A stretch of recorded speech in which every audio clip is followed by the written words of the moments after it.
Hi hello kitties, இன்றைக்கி நீங்கள் கேட்ட மாதிரியே செகண்ட் வீடியோ வந்துருச்சு. மை ராக்டு ஹஸ்பண்ட் எபிசோட் 30 தான் பார்க்க போகிறோம். So heads must imagine yourself and முடிஞ்ச வரைக்கும் கடைசி வரைக்கும் பாருங்கள். அப்போ தான் இந்த ஸ்டோரியோட ஃபுல் எசன்ஸையும் உங்களால் உள்வாங்கிக்க முடியும். அண்ட் அதே சமயம் மயூரி ராகவ் அவங்களோட சீன்ஸ்லாம் வந்து போடலாமா இல்லை வேண்டாமா அதையும் சொல்லுங்கள் கமெண்ட்டில். ஓகே, வாங்க நம்ம வீடியோக்குள்ளே போகலாம். மயூரியை ராகவ் தனிமையில் அழைச்சிட்டு வந்து கல்யாணம் பண்ணிக்கலாம் அப்படின்னு கேட்க, ப்ளீஸ் ராகவ், 1 வருஷம் டைம் இருக்குது, கொஞ்சம் வெயிட் பண்ணு. உன் கூட இருக்கிறத யாராவது பார்த்தா டேஸ்டருக்கு தகவல் போயிடும், அப்புறமா பார்ப்போம் அப்படின்னு சொன்னவ திடீர்னு அவனோட அவளோட உதட்டை பற்றிக்கிறா. அவன் கீழே உதட்ட கவி தன்னோட இதழ்களுக்குள்ளே பொறுத்தினவ முத்தம் அப்படிங்கிற பேரில் வன்மையாக இதழ்களை துவைக்கிறா. அவளோட முத்தத்துக்கு ஏற்றபடி அவனோட முத்தமும் தொடருது. சில வினாடிகளில் மாறி மாறி 2 பேருமே இதழ்களை சுவைச்சு தேன் அமிர்தம் பருகினாலும் கூட ராகவ் தன்னுடைய லிமிட் கூட தான் இருக்கான். ஆனால் மயூரிக்கு தான் அவளோட லிமிட்டே தெரியல. அவன் முத்தம் ஆறுதலுக்கான முத்தமாக இருந்தாலும் எதிர நிற்கிறவன் ஆண். அவனோட உணர்வுகளை தூண்டுற வகையில் அவளோட முத்தம் வெறித்தனமாக போயிட்டுருக்கு. திடீர்னு அவளை விட்டு ராகவ் விலகிட்டான். 2 பேருமே சில விடாடி மூச்சு வாங்க, மயூரி கொஞ்சம் லிமிட்டாக கிஸ் பண்ண, கண்ட்ரோல் மிஸ் ஆச்சுன்னா நம்ம 2 பேர்த்துக்குமே பிரச்சனை அப்படின்னு பேசிகிட்டு இருக்கும்போதே அவன் நெஞ்சில் அழுத்தமாக முகத்தை புதைச்சவ, நீ இல்லாமல் என்னால் வாழ முடியாது ராகவ், ஐ லவ் யூ அப்படின்னு சொன்னவ அவனை விட்டு விலகி திரும்பி கூட பார்க்காம போயிட்டா. ராகவும் மயூரியும் ஒருத்தங்க உயிருக்கு உயிராக காதலிச்சாலும் மயூரியோட குடும்பத்துக்கு ராகவை பிடிக்காது. அதுக்கு காரணம் டேயும் ராகவும் ஒரு வகையில் எதிரிகள். டே கொஞ்சம் பிஸ்னஸில் குளறுபடி செய்வான். ராகவ் நேர்மையான கேஸ்களை மட்டும்தான் எடுத்து கையாள்வான். இதனாலேயே 2 பேரும் ஒரு சில கேஸ்களில் நேருக்கு நேராக மோதியிருக்கிறாங்க. டேயை ஜெயிலுக்கு அனுப்பணும் அப்படின்னு ராகவ் ஒரு விதத்தில் எல்லாத்தையும் வெற்றிகரமாக முடிப்பான். ஆனால் கடைசி நேரத்தில் டே தனக்கு எதிரான கேஸ் போட்டவங்களுக்கு பணத்தை கொடுத்ததும் மிரட்டியும் கேஸை வாபஸ் வாங்க வச்சிருவான். இதனால் கடைசி நேரத்தில் ராகவோட முயற்சிகள் எல்லாமே தோல்வியில் முடியும். இதனாலேயே ராகவுக்கும் டேவை பிடிக்காது, டேக்கும் ராகவை சுத்தமாக பிடிக்காது. அதுக்கு பின்னாடி இன்னொரு குடும்ப காரணமும் இருக்குது. அதை கொஞ்ச நாளைக்கு அப்புறம் விரிவாக சொல்கிறேன். ஓகே, 2 வருஷமாக காதலியாக திருட்டுத்தனமாக சந்திச்சிட்ருக்கான். நேரடியாக பார்க்கணும் அப்படின்னா கூட ஜிமின் தான் டேக்கு பாடிகார்டாக அன்னைக்குன்னு மயூரியை வேலைக்கு போக விடாமல் எப்படியாவது ஒரு நாள் திருட்டுத்தனம் பண்ணி ராகவை சந்திக்க அழைச்சிட்டு வருவான். 2 பேரும் எங்கேயாவது, அதுவும் அதிக ஆள் நடமாட்டம் இல்லாத இடத்துல ஒரு நாள் சுற்றி திரிவாங்க. இந்த 2 வருஷத்தில் 3 நாள் தான் 2 பேருமே தனிமையில் செஞ்சிருச்சிருக்காங்க. டேக்கு பயந்து மயூரி ராகவுக்கு ஃபோன்லாம் பண்ண மாட்டா, எப்போவாவது மெசேஜ் மட்டும்தான் அனுப்புவா. எல்லாரும் காதலிக்கிற பொண்ணோட சந்தோஷமாக பொழுது கழிக்க அவனுக்கு ஒரே ஒரு மெசேஜ் மட்டும் ஆறுதலாக இருக்கும். இதையெல்லாம் நினச்சி அவன் முகம் சுரிச்சு நிற்கும் போதே போன வேகத்தில் மயூரி திரும்ப வந்துட்டா. அவளை பார்த்த உடனே உள்ளுக்குள்ள ஒரு மகிழ்ச்சி. அவளை பார்த்து ரசனையாக புண்ணு வச்சவன் அவளை பார்க்க அவளோ வந்த வேகத்தில் அவன் முன்னாடி வந்து நின்று, ராகவ், நான் உன்கிட்ட ஒன்று கேட்குறேன், தப்பாக நினைக்காத. அன்னைக்கு நீ சொன்னே நம்ம 2 பேரும் தப்பு பண்ணலாம், அதுக்கப்புறம் கண்டிப்பாக நம்ம யாரும் பிரிக்க மாட்டாங்க அப்படின்னு. உண்மையாகவே நம்ம தப்பு பண்ணால் நம்மளை யாராலையுமே பிரிக்க முடியாதா அப்படின்னு அவள் அப்பாவையே கேட்குறா. எப்பயுமே மெச்சூரிட்டியாக பேசுகிறவ இன்னைக்கு குழந்தைத்தனமாக கேட்குறத பார்க்கும்போது அவனுக்கு சிரிப்பு தான் வருது. அன்னைக்கு விளையாட்டாக சொன்னான், அதை கூட இப்போது சீரியஸாக கேட்குறாளே அப்படின்னு. ஆமாம், நம்ம தப்பு பண்ணால் நம்மளை யாரும் பிரிக்க மாட்டாங்க, உனக்கு ஓகேனா இந்த புதருக்குள்ளேயே எல்லாத்தையும் முடிச்சிடலாமா அப்படின்னு அவன் சொன்னது தான் உண்டு. ஒரு நொடி கூட யோசிக்கல. அந்த புதர்களுக்கு இடையே கோட்டையே கழட்டிட்டா. அதுக்குள்ளே போட்டிருந்த சட்டை பட்டனையும் வேகமாக கழட்ட உள்ள ஒரு பேசியர் மட்டும்தான் இருக்க. என்னதான் அவள் தைரியமான பாடிகாடா கொஞ்சம் பலசாலியாக இருந்தாலும் பெண்ணோட உடல் என்றைக்கும் மாறாது அப்படிங்கிற மாதிரி தொப்பை இல்லாத வலுவான வயிறு, பளிச்சிட்ட மேனி, அதுக்கு மேலே உள்ளாடைகளுக்கு மேலோட்டமாக தெரிகிறா அவளோட அந்த மேலங்கம் அவளோட கண்களை திணறடிச்சிருச்சு. மொத்தமாக தலையே சுற்றுற மாதிரி இருக்கு. அப்படியே பதறி போனவன் அவள் முழுசாக சட்டையை கழட்டுறதுக்கு முன்னாடி அவளோட சட்டையை இறுக்கி பிடிச்சு கழட்டாதபடி செய்கிறான். கண்களை இறுக்கி மூடி சிதறி போன எண்ணங்களையும் ஆண்மையையும் கட்டுப்படுத்திக்கிட்டான். மூச்சை இழுத்து விட்டபடி கண்ணை திறந்தவன், என்னடி லூசு மாதிரி பண்ணுற அப்படின்னு அவன் கேட்கும்போதே அவனை கட்டி பிடிச்சவ, நாம் தப்பு பண்ணலாமா, எனக்கு எந்த பிரச்சனையும் இல்லை அப்படின்னு சொல்ல ராகவுக்கு தூக்கி வாரி போட்டுருச்சு. மயூரி, ஏன் இந்த மாதிரி லூசுத்தனமாக நடந்துக்கிற? நாம் ஒன்றும் கெட்டவங்களோ ஏமாத்துறவங்களோ கிடையாது. நாம் 2 பேரும் ட்ரூவாக தான் லவ் பண்ணுறோம். 2 பேரும் கல்யாணம் பண்ணிப்போம். கல்யாணத்துக்கு முன்னாடி ஒரு பொண்ணோட உடம்புல கை வைக்கிற அளவுக்கு நான் ஒன்றும் அவ்வளோ கேவலமானவன் இல்லை. நான் உன்கிட்ட விளையாட்டுறதான் அந்த மாதிரி சொன்னேனே தவிர்த்து நான் உன் உடம்பை எடுத்துக்கணும்னு ஆசைப்படல. புரிஞ்சுக்கோ.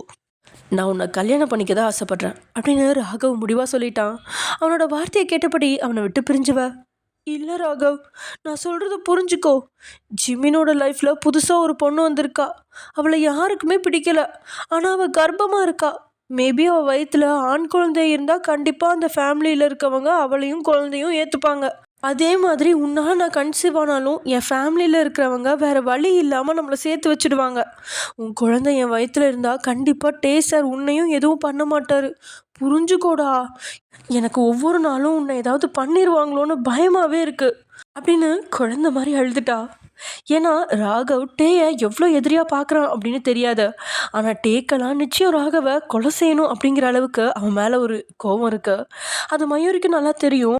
அவள் கண்ணீரை தொடச்சி விட்டபடி கண்ணத்தை கிள்னவன், ஏய் என்னடி பெரிய பாடி கார்டு, வீரமங்க, தைரியசாலின்னு உன்னை வேற லெவலில் நினச்சேன். ஆனால் நீ இந்த சின்ன விஷயத்துக்கு குழந்தை மாதிரி அழுகிற. அபசகுணமாக ஏதாவது நடந்துரும்னு நினைக்காத. டேயோட மனசை மாற்றி உன்னை எனக்கு கட்டித்தர அவனே சம்மதிக்கிற மாதிரி ஒரு பிளான் போட்டு வச்சுருக்கேன். ஸோ நம்ம கல்யாணம் கண்டிப்பாக நடக்கும், நீ பயப்படாத அப்படின்னு சொன்னபடி அவள் சட்டையோட பட்டனை பூட்டி விட்டு கீழே கிடந்த கோட்டையை எடுத்து அவளுக்கு மாட்டி விட்டவன் அவளை அழுத்தமாக கட்டி பிடிக்கிறான். அவனோட அணைப்பில் அவள் மயங்கி நிற்கும்போது அவள் உணராத வகையில் அவளோட கோட்டில் இருந்த பர்ஸுக்குள்ளே ஒரு சின்ன திருகாணி சைஸில் இருக்கிற மயக்க போட்டுவிட்டு அவளுக்கு தெரியாதபடி அவளை விட்டு விலகி, நீ போ, எல்லாரும் உன்னை தேடுவாங்க அப்படின்னு சொல்லி அவன் நெத்தியில் அழுத்தி ஒரு முத்தத்தை கொடுத்துட்டு முகத்தில் மாஸ்கை போட்டவன் புதர்லேருந்து வெளியே போயிட்டான். ராகவ் என்ன திட்டம் போட்டிருக்கான் அப்படின்னு தெரியாது. ஆனால் நிச்சயம் அவன் தன்னை கரம் பிடிப்பான் அப்படிங்கிற நம்பிக்கையில் மயூரியும் உள்ள ஹோட்டலுக்கு போய் அவங்க கூட சாப்பிட ஆரம்பிக்க யாருக்குமே மயூரி மேலே எந்த சந்தேகமும் வரல. அதே சமயம் இங்கே காரை மின்னல் வேகத்தில் ஓட்டி வந்தவன் அதே ஆள் நடமாட்டம் இல்லாத பீச்சோட ஓரத்தில் காரை நிறுத்திட்டான். போன முறை காரை நிறுத்தி வெளியே உங்களை தள்ளி விட்டுட்டு போனான். அதே மாதிரி இந்த முறையும் ஏதாவது செஞ்சிருவானோ அப்படின்னு உங்கள் கண்கள் பயத்தோட அவன் பக்கம் திரும்பி பார்க்கும்போதே, என்ன உம்முன்னு வர, கோபமாக இருக்க மாதிரி சீன் போடுறியா? உன்னோட இந்த பருப்பெல்லாம் என்கிட்ட வேகாது சரியா அப்படின்னு சத்தம் போடுறான். உண்மையில் கோபம்லாம் இல்லை, அடிமட்ட வருத்தத்தில் தான் நீங்கள் இருக்கீங்க. அதுக்கு காரணம் இன்றைக்கி காரில் ஏறுறதுக்கு வரும்போதே பாடி கார்டுகள் பேசிகிட்டு இருந்த ஒரு விஷயத்தை தான் நீங்கள் கேட்டுட்டீங்க. இந்த விஷயத்த டேக்கிட்ட கேட்டால் நிச்சயம் பிரச்சனை வரும் அப்படின்னு தெரியும். இருந்தாலும் நீங்கள் அப்பாவியோ ஊமையோ கிடையாது. மனசில் தோணுதை கேட்டுருவீங்க. அதுக்கப்புறம் அவன் கையால் வாங்கி கட்டிக்கவும் செய்வீங்க. இதுதான் உங்கள் தலையெழுத்து. அதுக்கேற்றபடி நீங்கள் எதுக்காக என்கிட்ட பொய்யா நடிக்கிறீங்க அப்படின்னு கேட்க புருவத்தை உயர்த்தபடி சீட் பெல்ட்டை கழட்டினவன் உங்கள் பக்கம் பார்வையை திருப்பி, நான் இப்போ நடித்தேன் அப்படின்னு கேட்குறான். நீங்கள் நடிக்கலை, ஆனால் பொய் சொல்கிறீங்க தானே? உண்மையாகவே நீங்கள் இன்றைக்கி டின்னருக்கு ஏற்பாடு பண்ணலை. என்னை வெளியில் கூட்டிகிட்டு வந்து தியாவை பற்றி ஏதாவது தகவல் தெரிஞ்சுக்கலான்னு முயற்சி பண்ணியிருக்கீங்க. கடைசியில் நான் உண்மையை கண்டுபிடிச்சிட்டேன்னு என்னை நம்ப வைக்கிறதுக்காக நீங்கள் அவசரமாக உங்கள் மேனேஜரை வச்சு அந்த ஹோட்டலில் டேபிள் புக் பண்ணியிருக்கீங்க. எனக்கு எல்லா விஷயமும் தெரியும். பாடி கார்ட்ஸ் பேசிகிட்டு இருந்ததை என் காதில் நல்லாவே கேட்டுச்சு. முதல்ல நீங்கள் தியாவை பற்றி கேட்க கூட்டிகிட்டு வந்தீங்கன்னு சந்தேகப்பட்டேன். ஆனால் நீங்கள் ஹோட்டலுக்கெல்லாம் கூட்டிகிட்டு போனதை வச்சு நான் தான் உங்களை தப்பாக புரிஞ்சுக்கிட்டேன்னு ஃபீல் பண்ணேன். நீங்கள் என்கிட்ட மோசமாக நடந்துக்கிட்டாலும் அடுத்த ஒரு நிமிஷம் பாசமாக நடந்துக்கிறத நம்பி ஏமாந்து போகிறேன். உண்மையை சொன்னால் நீங்கள் படுத்துகிற கொடுமைக்கு என் இடத்துல இன்னொரு பொண்ணு இருந்தால் உங்கள் பக்கம் கூட திரும்பி பார்க்க மாட்டா. ஆனால் நான் எல்லாத்தையும் சகிச்சுட்டு போகிறதுனால தான் நீங்கள் இந்த மாதிரி ஏமாத்துறீங்களா அப்படின்னு நீங்கள் உச்சக்கட்ட ஆதங்கத்தில் கேட்குறீங்க. டேக்கு அவன் போட்ட திட்டம் எப்படியோ உங்கள் காதுக்கு போயிடுச்சு அப்படின்னு புரிஞ்சிருச்சு. ஆனால் அதுக்காகலாம் உங்களை கெஞ்சி சமாதானப்படுத்தணும், மன்னிப்பு கேட்கணும், உருகி பேசணும் அப்படின்லாம் யோசிக்கவே மாட்டான். அப்படி யோசிச்சா அவன் டே கிடையாதே. அதுக்கேற்றபடியே அவன் நக்கலாக சிரிச்சுக்கிட்டே, என்னடி சீரியலில் வர மாதிரி ரொம்ப தான் லென்த்தாக பேசுகிற? நீ சொன்னது சரிதான். தியாவை பற்றி விசாரிக்க கூட்டிகிட்டு வந்திருந்தாலும் உன் மேலே இருக்க கொஞ்சம் நெஞ்ச பாசத்தால் தான் ஹோட்டலுக்கெல்லாம் கூட்டிகிட்டு போனேன். ஓவராக துள்ளாத, மூடிக்கிட்டு இருந்தா உனக்கு நல்லது. அதை விட்டுட்டு ஓவராக ஆட்டம் போட்டேன்னு வச்சுக்கோ, வெளியே தள்ளிட்டு போயிட்டே இருப்பேன் அப்படின்னு டே மிரட்டுறான். அவன் செஞ்சது தப்பு அப்படின்னு உணர்ந்து ஒரு மன்னிப்பு கேட்டா உங்களுக்கு இவ்வளோ வேதனை இருந்திருக்காது. ஆனால் இப்பயும் மிரட்ட மட்டும்தான் செய்கிறான் அப்படின்னு இன்னும் மனசெல்லாம் நொறுங்குது. அந்த இரக்கமான மனசோட தலையை திருப்பின நீங்கள், இந்த முறை வெளியே தள்ளினா கூட பயப்பட மாட்டேன், எழுந்து எங்கேயாவது போய் நிம்மதியாக வாழ்வேன் அப்படின்னு உங்கள் காதுலேயே அது கேட்டிருக்குமான்னு தெரியாது, அந்த அளவுக்கு ரொம்ப மெத்துவாக தான் சொல்லியிருப்பீங்க. ஆனால் உங்களோட முகத்தை கண்ணாடி வழியாக கழுகு பார்வையால் கவனிச்சிட்டு இருந்தவன் உங்களோட முதல் அசைவிலேயே என்ன சொன்னீங்க அப்படிங்கிறத கண்டுபிடிச்சிட்டான். உனக்கு அவ்வளோ திமிராகிடுச்சா? அப்பா சொன்னது சரியா இருக்கு. இந்த பொண்ணுங்க கிட்ட கொஞ்சம் இறங்கி போனால் ஓவராக தான் துள்ளுறாங்க. கொஞ்சம் ஒன்று அடக்கி வைக்கலன்னா தலைக்கு மேலே தாண்டி ஏறுற. இன்னைக்கு நான் யாருன்னு காட்டுறேன் அப்படின்னு மனசுக்குள்ளேயே கருவிக்கிட்டவன் காரை ஸ்டார்ட் பண்ணுறான். அவன் கோபத்தோட உச்சத்தில் இருக்கான் அப்படின்னு தெரியாமல் தன்னை ஏமாத்துறானே அப்படிங்கிற விரத்தியில் நீங்கள் உட்காந்துருக்குறீங்க. ஆனால் கார் வீட்டுக்கு போகிற பாதைக்கு போகாமல் இன்னொரு பாதைக்கு போகுது. ஆனால் உங்களுக்கு அது தெரியல. ஒரு குறுக்கு பாதை வழியாக சென்னையை விட்டு வெளியே வந்த வாகனம் ஒரு மண் தடத்துக்குள்ளே நுழைஞ்சு பாதையில் பள்ளம் குண்டு குழின்னு எல்லாமே இருந்தும் வாகனம் ஒரு இன்ச் கூட தடுமாறல. அந்த அளவுக்கு வண்டி ஓட்டிட்டு போகிறான். சுற்றி துளி அளவு கூட வெளிச்சமே இல்லை. வானத்து நிலவையும் கருமேகங்கள் மூழ்கி மழைக்கு தயாராக இருக்க காரோட ஹெட்லைட்டை பிரைட்லேருந்து டிம்முக்கு மாற்றுறான். அப்படியே ஓரக்கண்ணால் உங்களோட முகத்தை பார்க்க நீங்கள் கிட்டத்தட்ட அரை மணி நேரமாக குனிஞ்சு தலை நிமிரல. ஏதோ பயங்கரமான விரக்தியில் உட்காந்துருக்க திடீர்னு காரை நிறுத்தினவன் இறங்கு அப்படின்னு சொல்ல அவன் வார்த்தையை கேட்டதுக்கப்புறம் தான் நீங்கள் தலை நிமிர்ந்து பார்க்குறீங்க. கார்லேருந்து இறங்குறதுக்காக காரில் கதவு கையை வச்ச நீங்கள் சுற்றி எல்லா இடமும் இருட்டாக இருக்க கொழுப்புத்தொடியே அவன் முகத்தை பார்க்க, என்ன என் முகத்தையே பார்க்குற?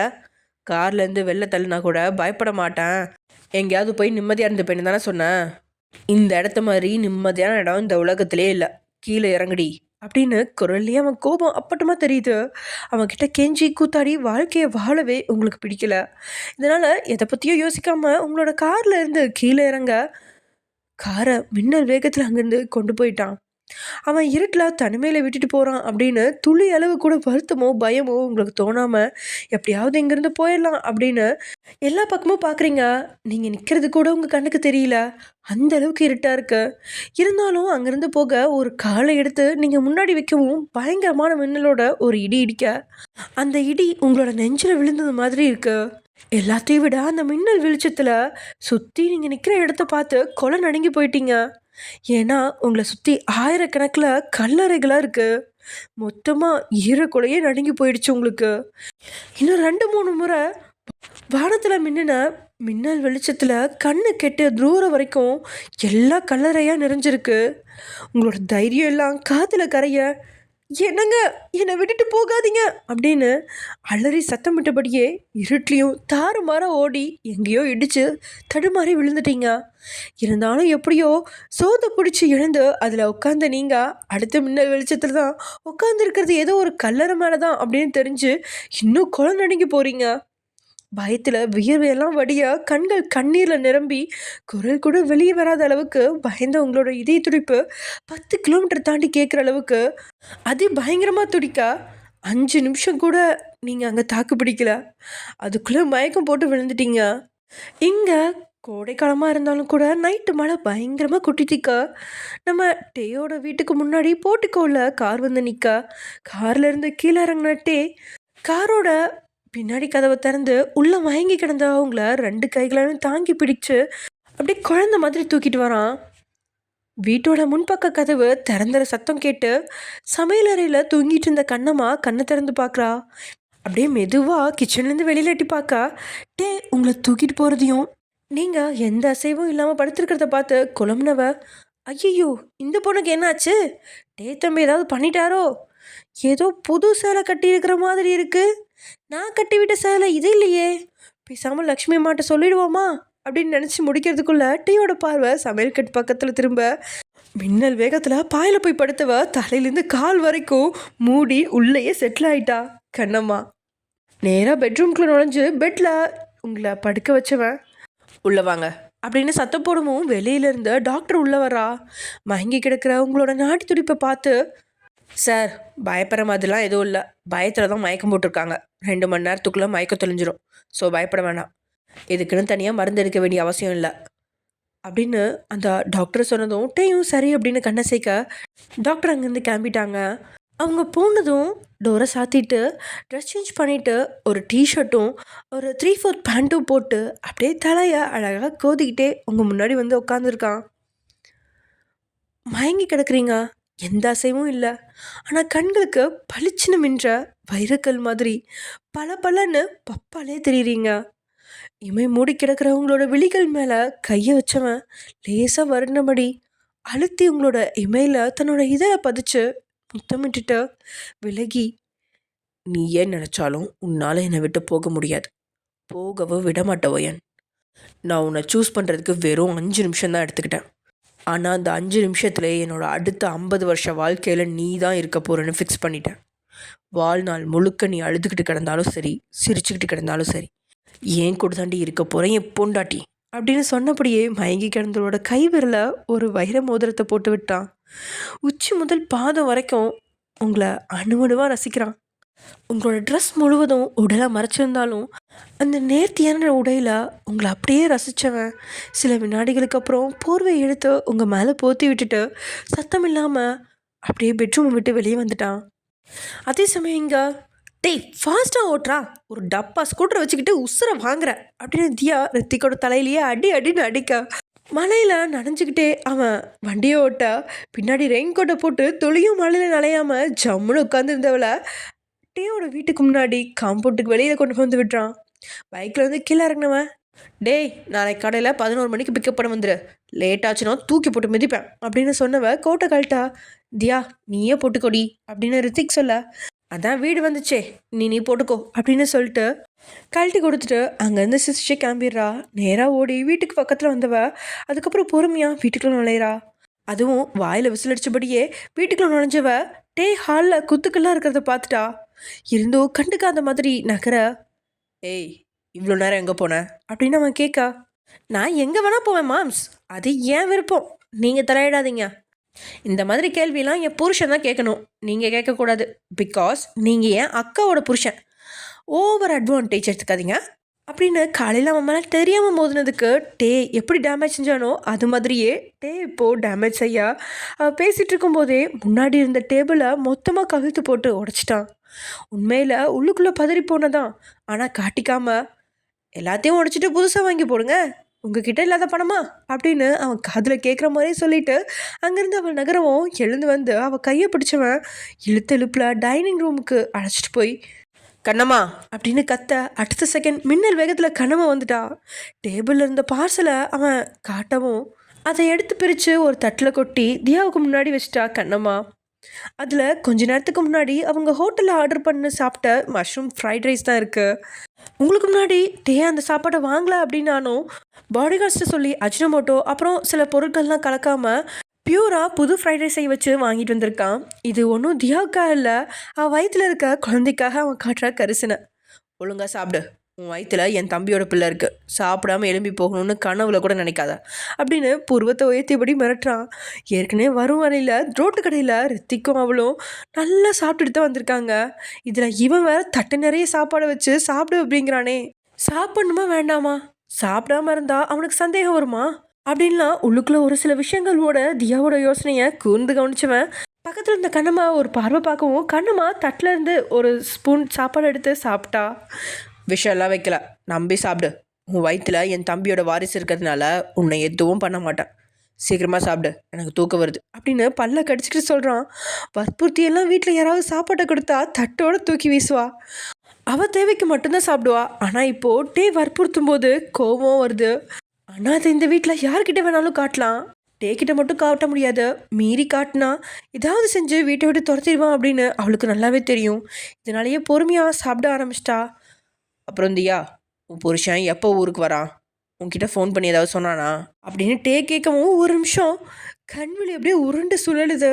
அவன் ஃபோன் நம்பரே என்கிட்ட இல்லை, இதில் ஏதாவது சொன்னான்னு வேற கேட்குறானே அப்படின்னு உள்ளுக்குள்ளே நினச்சவ. அவர் வர 1 மாதம் ஆகுமா அப்படின்னு நொடி பொழுதில் சொல்ல அதை கேட்டவன் ஒரு செகண்ட் வாய் விட்டு சிரிச்சிட்டு, ஓகே ஓகே, நான் கூட உன் புருஷன் நாளைக்கு வந்துடுவான்னு தப்பாக நினச்சிட்டேன் அப்படின்ட்டே அழுத்தி சொல்ல இதுக்கு பின்னாடி என்ன ஆப்பு இருக்குது அப்படின்னு தியாவுக்கு சுத்தமாக தெரியல.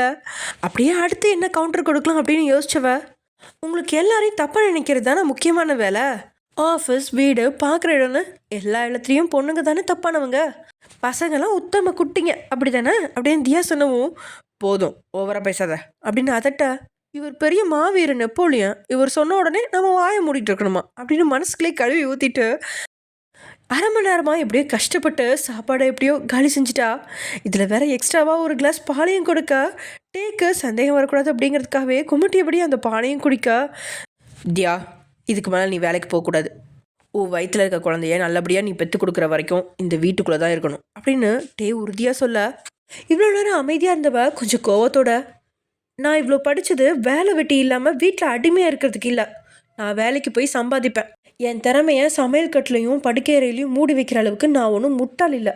அப்படி அடக்கி வைக்க எந்த ஆம்பளையாலையும் முடியாது அப்படின்னு எகிரிட்டா. டேக்கிட்ட இப்படி எதிர்த்து பேசுகிற தியாவை பார்த்து கண்ணுமாவுக்கு அவ்வளோ அதிர்ச்சி. ஆனால் டேக்கா அதிர்ச்சியெலாம் இல்லை, தியாவை பற்றி நல்லாவே விசாரிச்சிட்டான். சொல்லப்போனால் தியா இதை விட அதிகமாகவே போவா. ஆனால் ஏதோ காரணத்துக்காக தான் அளவாக பேசுகிறா அப்படின்னு அவனுக்கு தெரியும். போதும், ரொம்ப தான் வாய் நீளுது. உண்மையாகவே படித்து வேலை செஞ்சு சம்பாதிக்கணும்னு நீ நினச்சிருந்தா இப்போ உன் வயிற்றில் புள்ளையை உருவாக்கியிருக்க மாட்டேன். உன் திறமை எல்லாத்தையும் என் தம்பிக்கிட்ட எப்படி பெட்டில் காட்டியிருப்பேன்னு எனக்கு நல்லா தெரியும். அந்த திறமைக்கு கிடைச்ச பரிசு தானே உன் வயிற்றில் இருக்குது.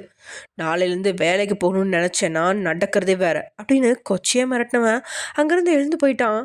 டேயோட வார்த்தையால் ஆத்திரத்துடன் எழுந்தவ பக்கத்தில் நின்ன கண்ணம்மாவோட தோள்பட்டையை அழுத்தி பிடிச்சு, ஐ ஹேட் ஹிம். அவன் மனசில் என்ன நினச்சிட்டு இருக்கான்? என்கிட்ட வேலைக்கு போகக்கூடாதுன்னு சொல்கிறதுக்கு அவன் யார்? எவ்வளோ கேவலமாக பேசுகிறான் பார்த்தீங்களா? இதுக்கு மேலே நான் பொறுமையாக இருக்க மாட்டேன். இப்போவே இந்த செகண்டே நான் டேவை டைவர்ஸ் பண்ணுறேன் அப்படின்னு தியா கோவத்தில் கொந்தளிக்கா. அவள் திட்டி முடிக்கிற வரைக்கும் பொறுமை காத்த கண்ணம்மா கடைசியாக அவள் கண்ணத்தில் கிள்னபடியே, நான் பார்த்த வரைக்கும் நீ தான் டே தம்பிக்கிட்ட தைரியமாக பேசுகிற பொண்ணு. அப்புறம் நீ டே தம்பியை டைவர்ஸ் பண்ண வேண்டிய அவசியம்லாம் இருக்காது. ஏன்னா அவன் உன் புருஷன் கிடையாது, உன் புருஷன் ஜிமின்னு. அவனை தாண்டி டைவர்ஸ் பண்ணுறதா இருந்தால் பண்ணணும். போய் படுத்து தூங்கு. வெளியே பயங்கரமாக மழையாக இருக்குது. 2 நாளைக்கு ரெட் அலர்ட் கொடுத்துருக்காங்க. நல்லா ரெஸ்ட் எடு அப்படின்னு சொல்லிட்டு கண்ணமும் அங்கேருந்து கிளம்ப என்ன செய்யறதுன்னு தெரியாமல் இருந்தவ மொபைல் எடுத்து டேக்கிட்ட இருக்கிற கோபத்தை ரித்திக்கிட்ட கொண்டு தீக்கிறா. பாவம், அவனே தியாவுக்கு உதவி செய்கிறான் அப்படின்னு காலையிலேருந்து நைட்டு வரைக்கும் அவள் பின்னாடி தான் சுற்றிக்கிட்டு இருந்தான். இதில் தூங்கலாம் அப்படின்னு பார்த்தா அப்பையும் ஃபோன் பண்ணி திட்டுறா. இருந்தாலும் அவனும் சிரிச்சுட்டே அவளோட குரலை கேட்டபடியே படுத்து கிடக்கிறான். அதே சமயம் இங்கிட்டே 1 மணி நேரம் ஏதோ லேப்டாப்பில் வேலையில் சிஸ்டம் ரூம்குள்ளேருந்து செஞ்சு முடித்தவன் அங்கேருந்து நேராக 3வது மாடிக்கு இருக்கிற ஒரு படுக்கை அறைக்குள்ள நுழையிறான். அங்கே ஏற்கனவே சுனினும் ரகுநாதனும் ஆத்திரத்தோடு அமர்ந்திருக்க உள்ளே நுழைஞ்சவன் அங்கே இருக்கிற சோஃபாவில் கால் மேலே கால் போட்டுப்படி உட்காந்துட்டான். டே, போன காரியம் என்னாச்சு? ஏன் இவ்வளோ லேட்டாக வீட்டுக்கு வந்திருக்க? அந்த பொண்ணுக்கிட்ட இருந்த ஏதாவது போட்டு வாங்கினியா? உண்மையிலேயே அந்த பொண்ணு வயிற்றில் இருக்க குழந்தை ஜிமினோட குழந்தையா இல்லை வேற அவனுக்காவது குழந்தையா அப்படின்னு எடுத்த வாயோட சுனில் கேட்க, சுனிலோட வார்த்தையால் முகத்தை சுழிச்சுக்கிட்டே அவகிட்ட தியாவை பற்றி தொடங்கும் போதே உஷாராகிட்டா. நான் எதிர்பார்த்த எந்த தகவலும் கிடைக்கல. வயனை வற்புறுத்தி அவகிட்ட இருந்து எதையும் வாங்க முடியாது அப்படின்னு டே பேசிகிட்டு இருக்கும்போதே, வாட்? ஏன் வற்புறுத்தி வாங்க முடியாதுன்னு சொல்கிற? அவள் செவிலே 2 வப்பு அப்படின்னா எல்லாத்தையும் சொல்லிட போகிறா.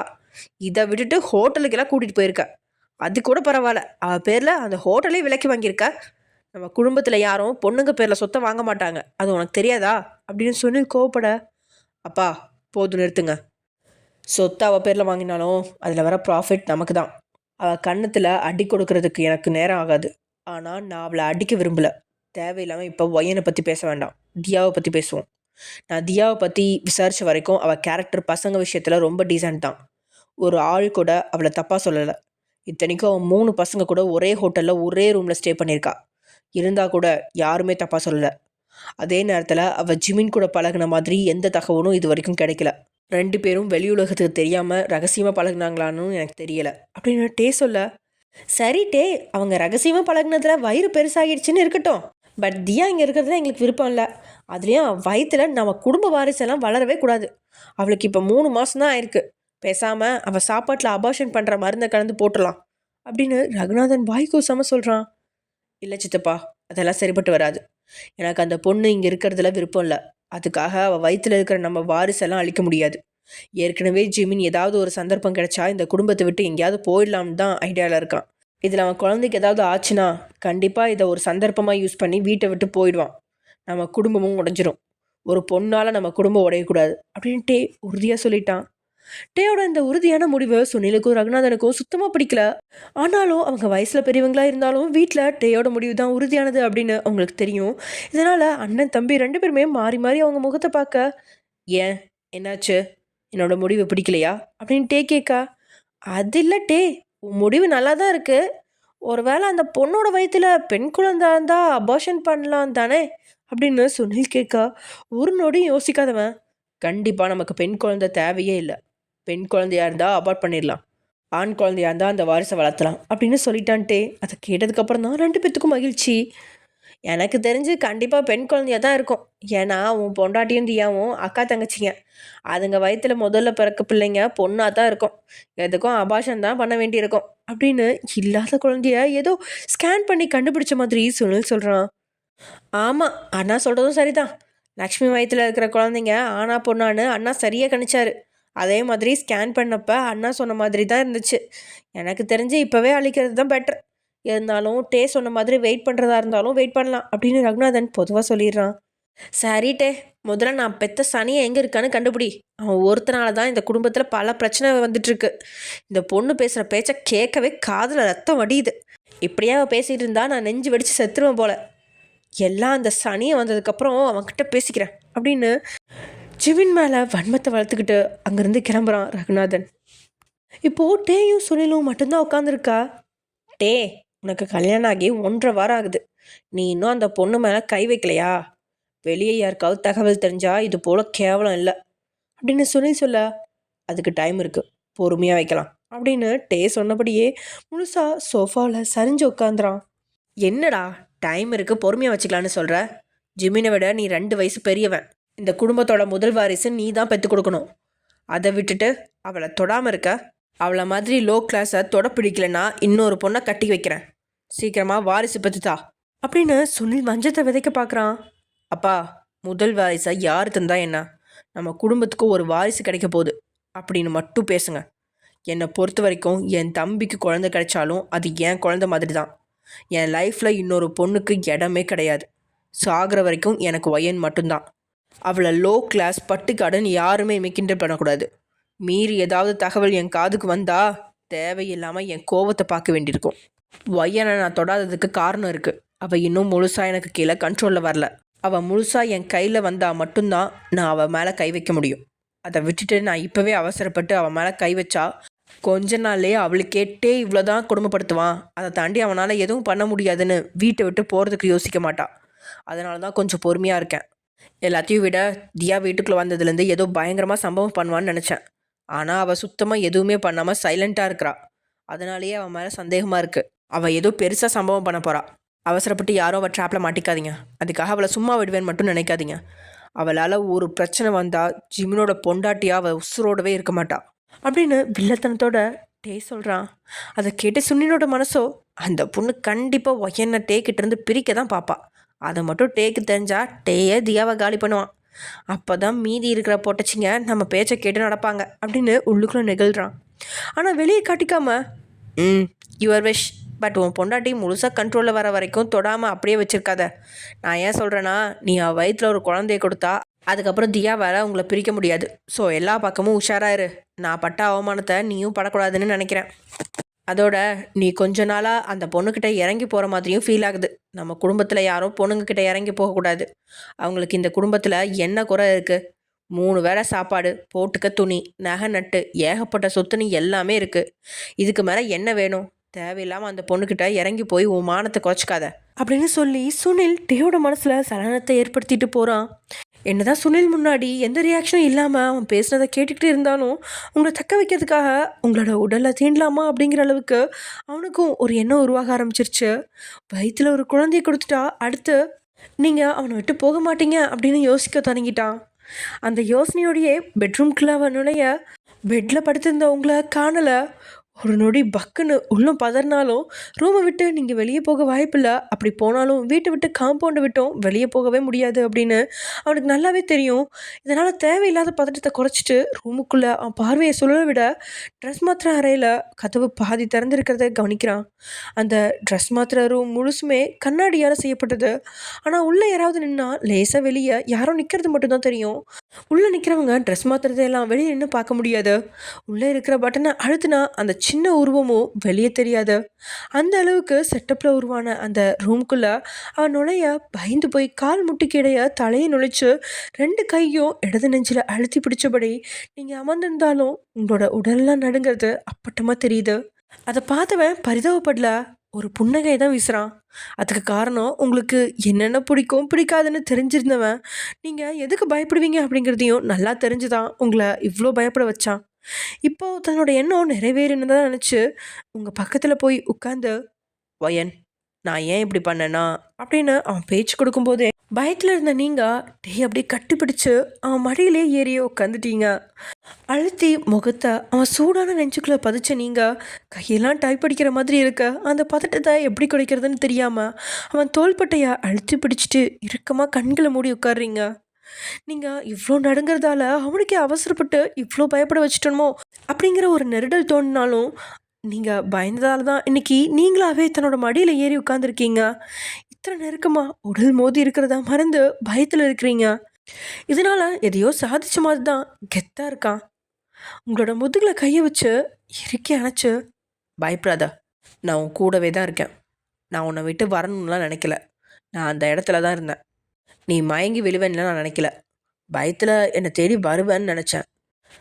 சரி, நடந்து முடிஞ்சதெல்லாம் விட்டுத்தள்ளு. நான் இனி எப்பயும் உன் கூட தான் இருப்பேன். உனக்கு எந்த ஆபத்தும் வராமல் பார்த்துப்பேன்டி. இது என்னோட ப்ராமிஸ்." அப்படின்னு சொல்லி உங்களோட கழுத்தில் முகத்தை புதைச்சிக்கிறான். அவனோட செயலை பார்க்கும்போது பிள்ளையும் கிள்ளி விட்டு தொட்டிலையும் ஆட்டுற மாதிரி தான் இருக்கு. அவனே வேதனையை கொடுக்குறான், அவனே சமாதானமும் செய்கிறான். உண்மையில் இப்போ என்ன ரகம் அப்படின்னு தெரியாமல் குழம்பி போகிறீங்க.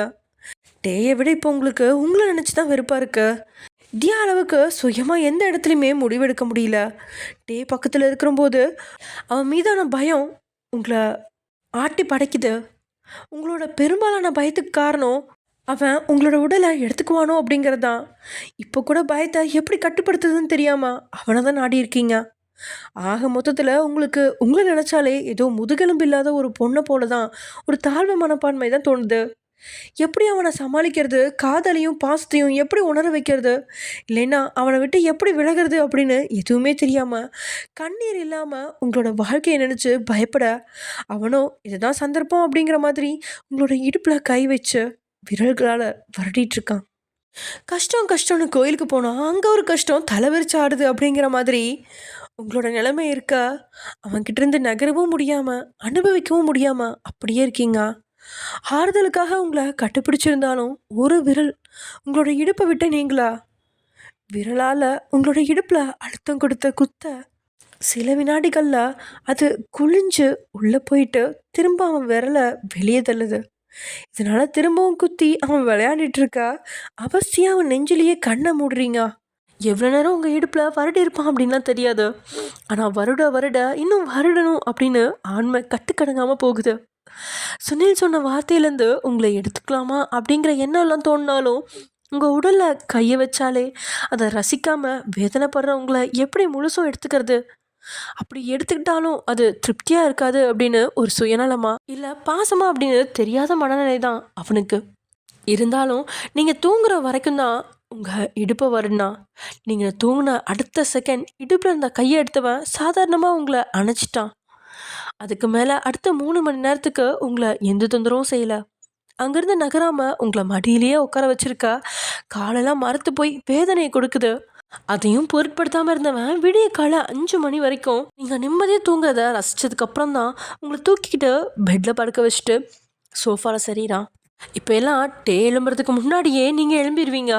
இதனால் 6 மணிக்கெலாம் குளிச்சு ரெடியாகி பெட்ரூமை விட்டு வெளியே வந்த நீங்கள் கிச்சனை நோக்கி போயிட்டு இருக்கும்போது மயூரி வந்ததை கவனிக்கிறீங்க. அவளை பார்த்த உடனே சிரிச்சபடியே, "நல்லா இருக்கீங்களா? 2 நிமிஷம் வெயிட் பண்ணுங்கள், டீ கொண்டு வரேன்" அப்படின்னு நீங்கள் சொல்ல, அது அது வேண்டாம்" அப்படின்னு அவள் பேச தொடங்கும்போதே அங்கே வந்து லக்ஷ்மியும் ஒரு கப் காஃபியை மயூரி கையில் வலுக்கட்டாயமாக கொடுத்து, "ஒழுங்கா இதை குடி. சென்னைக்கு வரதுக்கு முன்னாடி புசு புசுன்னு இருந்த, இப்போ ஒன்றும் சாப்பிடாம மெலிஞ்சு போய் இருக்க. என் அண்ணா என்னை நம்பி தான் உன்னை இங்கே சென்னைக்கு அனுப்பி வச்சுருக்காங்க. கொஞ்ச நேரத்தில் பிரேக்ஃபாஸ்ட் ரெடி ஆயிரும். நீ அதை சாப்பிட்டுட்டு தான் போகணும்" அப்படின்னு லக்ஷ்மி சொல்லிட்டா. நீங்கள் அப்படின்னா கூட நிச்சயம் வேணாம் அப்படின்னு சொல்லுவா. ஆனால் லக்ஷ்மி கிட்ட அப்படி சொல்ல முடியாது அப்படிங்கிறதுனால சரின்னு தலையாட்டிட்டா.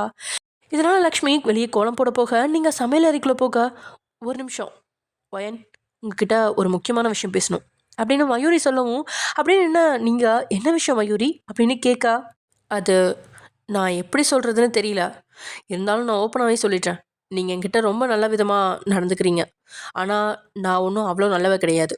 என்னை நீங்கள் பார்த்தாலும் பார்க்காத மாதிரி போயிடுங்க. தயவு பண்ணி என்கிட்ட வந்து பேசாதீங்க. எனக்கு அது பிடிக்கல.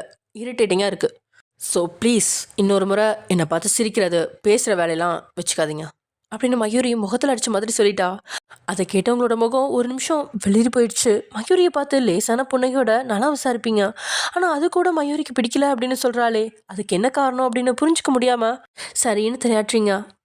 ம் நீங்கள் பார்க்க என் தங்கச்சி மாதிரி துருதுருன்னு இருந்தீங்க, அதனால தான் நான் அந்த மாதிரி பேசினேன். இனிமேல் நான் பேச மாட்டேங்க. உங்களை பார்த்தாலும் சிரிக்க மாட்டேன். ஏதாவது வகையில் உங்களை காயப்படுத்தி இருந்தால் மன்னிச்சிடுங்க அப்படின்னு சொல்லிட்டு தலைக்கு விழுந்த நீங்கள் அதுக்கு மேலே பேச்சு கொடுக்காம கிச்சனுக்குள்ளே பூந்துட்டீங்க. ஆக்சுவலி மயூரிக்கும் உங்களை பிடிக்கும், ஆனால் உங்கள் கூட டேக்கு கல்யாணம் ஆகிறதுக்கு முன்னாடியே வீட்டில் இருக்கிற பாடி கார்ட்ஸ் கிட்ட யாரும் என்கிட்ட பேசவோ பழகவோ கூடாது அப்படின்னு டே உத்தரவிட்டிருக்கான். அதுலேயும் குறிப்பாக மயூரி கிட்ட தான் தெளிவாக சொல்லியிருக்கான். ஏன்னா இருக்கிறதுலே அவள் ஒருத்தி தான் பொண்ணு, அதோட 2 பேர்த்துக்கும் ஒரே வயசு தான் வித்தியாசம். அதனால தோழிகளாக பழக வாய்ப்பு இருக்குது அப்படின்னு தான் டே அழுத்தமாக சொல்லியிருக்கான். அதோட என்னைக்காவது நீங்களும் மயூரியும் பேசுகிறத டே பார்த்தா தன்னால் உங்களுக்கு தான் பிரச்சனை அப்படிங்கிறதுனால தான் உங்கள் மனசு கஷ்டப்பட்டாலும் பரவாயில்ல அப்படின்னு இவ்வளோ அழுத்தமாக மயூரி சொல்லிட்டா. டீயை குடிச்சு முடிச்சு அவளாவே சமையலறைக்குள்ள கொண்டு வந்து கப்ப வைக்க ஒரு பெரிய கூடை நிறைய இருக்கிற காய்கறிகளை நீங்கள் தனிமையில இருந்து வெட்டிக்கிட்டு இருக்கீங்க. அதை ஓரக்கனால பார்த்தும் பார்க்காத மாதிரி நேராக டேயை பார்க்கறக்காக கிளம்பிட்டா. டே மயூரியா பாசத்தில் வர சொல்ல பாடகை கட்டுறதுக்கு தான் வர சொல்லியிருக்காங்கிறது அங்கே போனதுக்கப்புறம் தான் மயூரிக்கே தெரிய போகுது. அப்புறம் இந்த டே ஒயனை ரொம்ப தான் குடும்பப்படுத்துகிறான்ல, இதே மாதிரியே ஒயன் டேவை குடும்பப்படுத்துகிற காலமும் வரும். அப்போ அவன் தூக்கம் இல்லாமல் சாப்பாடு சாப்பிட முடியாமல் எப்படி தவிக்கிறாங்கிறத பார்க்க தானே போகிறேன். ஓகே ஃப்ரெண்ட்ஸ், இதோட இந்த எபிசோட முடிச்சுக்கலாம். நெக்ஸ்ட் எபிசோடில் பார்க்கலாம். Okay bye.